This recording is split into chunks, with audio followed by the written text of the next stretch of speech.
حضور نبی آخر الزمان خاتم پیغمبراں سرور سروراں تاجدار مرسلاں سیاہ لامکاں احمد مجتبی حضرت محمد مصطفیٰ صلی اللہ علیہ وسلم جب ماہ رجب شریف کی 27ویں رات کو معراج کر کے واپس تشریف لائے تو نماز فجر ادا کرنے کے بعد نبی پاک علیہ الصلوۃ والسلام نے مکہ المکرمہ کے لوگوں کو جمع فرمایا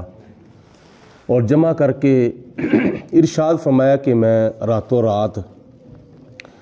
مسجد حرام سے لے کر مسجد اقصیٰ تک گیا ہوں اور مسجد اقصیٰ سے لے کر سدرۃ المنتہا تک گیا ہوں اور سدرۃ المنتہا سے لے کر جنت الماوا تک گیا ہوں اور جنت الماوا سے لے کر مقام دنا تک گیا ہوں، مقام دنا سے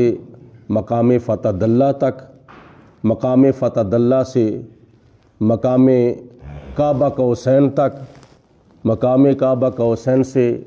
مقام او ادنا تک، جہاں تک خدا تعالیٰ نے چاہا وہاں تک اللہ پاک نے مجھے بلایا اور بلا کر اپنے سامنے بٹھایا، اپنا دیدار کرایا اور بے شمار نعمتوں سے مجھے سرفراز فرمایا اور پھر اللہ پاک کے حکم سے میں واپس مکہ المکرمہ میں راتوں رات آیا۔ یہ ایک گھڑی اور ایک لمحہ اور ایک ساعت کے اندر میں نے اتنا لاکھوں اربوں کھربوں سالوں کا فاصلہ جو ہے، سفر جو ہے وہ طے کیا ہے۔ بڑے بڑے مکے کے کافروں نے انکار کر دیا۔ یہ کیسے ہو سکتا ہے کہ راتوں رات بندہ جائے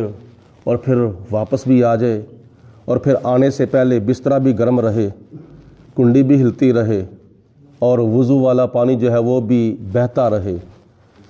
وضو والا پانی اپنی جگہ پہ جانے سے پہلے بندہ اتنا لمبا سفر کر کے واپس آ جائے، یہ کیسے ہو سکتا ہے؟ جب گیا تھا کنڈی ہل رہی تھی اور واپس آنے سے پہلے کنڈی ہل رہی ہو، یہ کیسے ہو سکتا ہے؟ اور جب گیا تھا بستر گرم تھا اور بستر ٹھنڈا ہونے سے پہلے واپس آ جائے، یہ کیسے ہو سکتا ہے؟ عقل تسلیم نہیں کرتی۔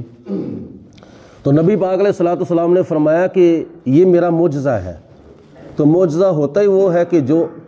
عقل کے اندر نہ آئے، ما یوجاز بہ العقل، معجزہ نبی کا ہوتا ہی وہ ہے جو انسان کی عقل کو عاجز کر دے۔ ابو جہل بھاگا گیا حضرت سیدنا صدیق اکبر رضی اللہ تعالی عنہ کے پاس، جا کر کہتا ہے کہ اے ابو بکر، کیا یہ انسان کی عقل تسلیم کرتی ہے کہ اتنا لمبا سفر کر کے بندہ رات کی ایک گھڑی میں جائے بھی اور واپس بھی آ جائے؟ تو حضرت ابو بکر صدیق رضی اللہ تعالیٰ عنہ نے فرمایا کہ عقل تسلیم تو نہیں کرتی، مگر یہ بتا کہ یہ دعویٰ کس نے کیا ہے، یہ اعلان کس کا ہے؟ تو ابو جہل کہتا ہے کہ یہ تمہارے بچپن کے یار محمد بن عبداللہ کا ہے، اس نے دعویٰ یہ کیا ہے۔ تو پھر حضرت سیدنا صدیق اکبر نے فرمایا کہ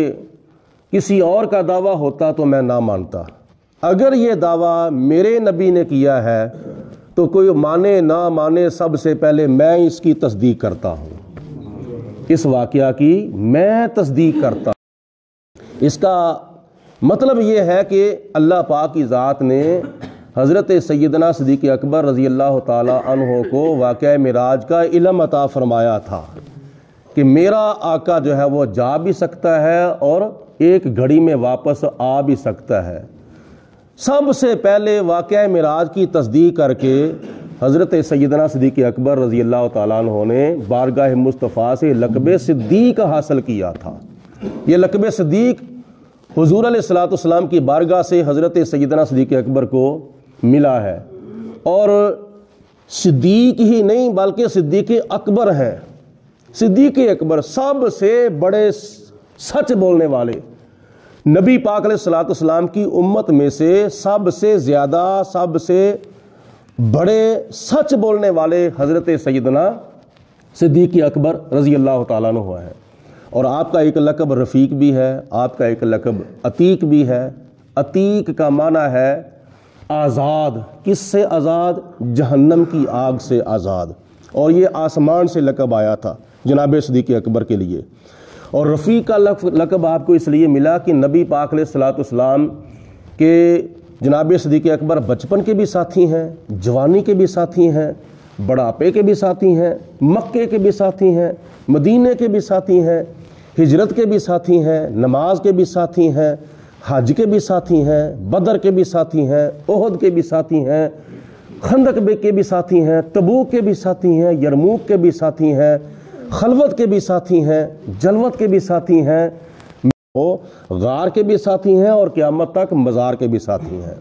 یہ اللہ پاک نے بارگاہ مصطفیٰ سے جناب صدیق اکبر کو القابات عطا فرمائے تھے۔